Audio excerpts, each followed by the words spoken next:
దివ్యాంగులు ఏమాత్రం రాణించినా వాళ్ళని ప్రోత్సహించాలని చెప్పి ఈరోజు మా ప్రభుత్వం పనిచేస్తుంది. మీరందరూ ఆత్మస్థైర్యం కోల్పోకుండా ప్రభుత్వం కల్పించే అవకాశాలను సద్వినియోగం చేసుకొని జీవితంలో ఎదగాల్సిందిగా మీ అందరికీ సూచన చేస్తున్నా. మనందరికీ ముఖ్యంగా దివ్యాంగులకు ఒక్కరే ఒకరు స్ఫూర్తి ఈ ప్రాంతం నుంచి, సూదిని జైపాల్ రెడ్డి గారు. ఈ దేశంలోనే ఒక మేధావిగా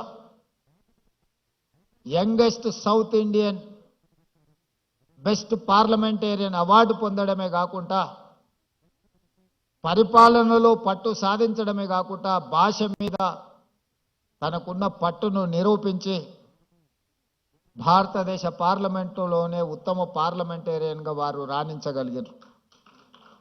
ఏ రోజు కూడా ఆయనకు వైకల్యం ఉన్నది అన్నది ఆయన ఎప్పుడు ఆయన ఆలోచనలో కూడా రానియలేదు.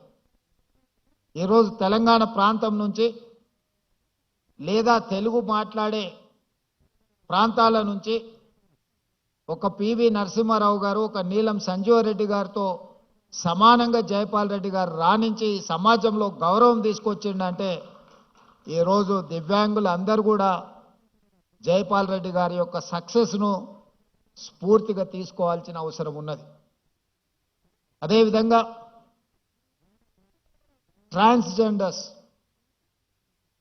వీళ్ళ పట్ల కూడా సమాజము కొంత వివక్ష చూపించడము, కుటుంబ సభ్యుల యొక్క నిర్లక్ష్యానికి లోనైన వాళ్ళను కూడా ఈరోజు ట్రాన్స్జెండర్స్ని కూడా రాష్ట్ర ప్రభుత్వ ఉద్యోగ అవకాశాలు కల్పించడమే కాకుండా రాష్ట్ర ప్రభుత్వం అందించిన డబుల్ బెడ్రూమ్ ఇండ్లు కానీ ఇందిరమ్మ ఇండ్లు కానీ నిన్ననే రామగుండం నియోజకవర్గంలో అక్కడి శాసనసభ్యులు రాజ్ ఠాకూర్ గారు ఇళ్ల పట్టాలు కూడా ఈరోజు ట్రాన్స్జెండర్లకు అందించడం జరిగింది.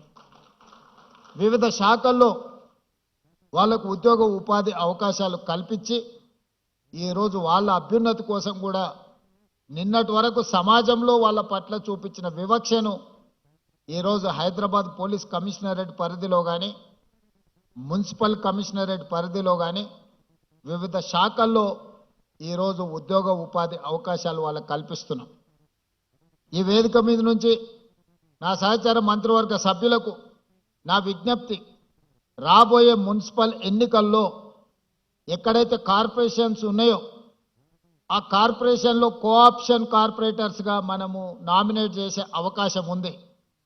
అందులో ప్రతి కార్పొరేషన్లో ఒక ట్రాన్స్జెండర్కి కార్పొరేటర్గా నామినేట్ చేస్తే వాళ్ళ ప్రాతినిధ్యం కూడా చట్టసభలలో అవకాశం ఉంటుంది. భవిష్యత్తులో వాళ్ళ సమస్యల గురించి మనం మాట్లాడడం కాదు, వాళ్ళ సమస్యల గురించి వాళ్ళే మాట్లాడే ఒక హక్కు వాళ్ళకు వస్తుంది. తప్పకుండా రేపటి మున్సిపల్ కార్పొరేషన్ ఎన్నికల్లో ఎక్కడికక్కడ కార్పొరేషన్లో కనీసం ఒక్కరినన్నా ఈ థర్డ్ జెండర్ వాళ్ళను మనం కార్పొరేటర్లుగా నామినేట్ చేసి అక్కడికి పంపిస్తే ఈరోజు మైనారిటీ కోటాలో మైనారిటీస్ని మనం కోఆప్షన్ తీసుకుంటున్నాం. వివిధ జిల్లా పరిషత్తుల్లో వివిధ మున్సిపాలిటీలలో మైనారిటీలు ఎన్నిక అవ్వడానికి అవకాశం తక్కువ ఉంటుంది కాబట్టి కోఆప్షన్ మెంబర్స్ కింద మనం వీటిల్లో నామినేట్ చేస్తున్నాం. అదే విధానాలలో ట్రాన్స్జెండర్స్ను కూడా మనము కోఆప్షన్ మెంబర్స్గా ఈ కార్పొరేషన్లో పంపిస్తే వాళ్ళు వాళ్ళ సమస్యల మీద మాట్లాడుకోవడమే కాకుండా మాకు కూడా ఈ సమాజంలో మేము భాగస్వాములము, ఈ సమాజంలో ఆడవాళ్లతో మగవాళ్లతో సమానంగా మాకు అవకాశాలు ఉన్నాయి.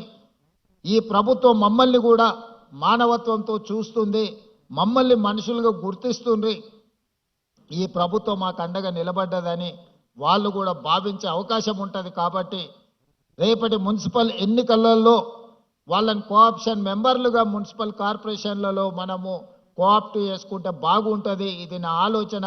తప్పకుండా రేపు జరగబోయే మంత్రివర్గ సమావేశంలో దీనికి సంబంధించి ఒక నిర్ణయం తీసుకుంటే కూడా సముచితంగా ఉంటుంది అని నేను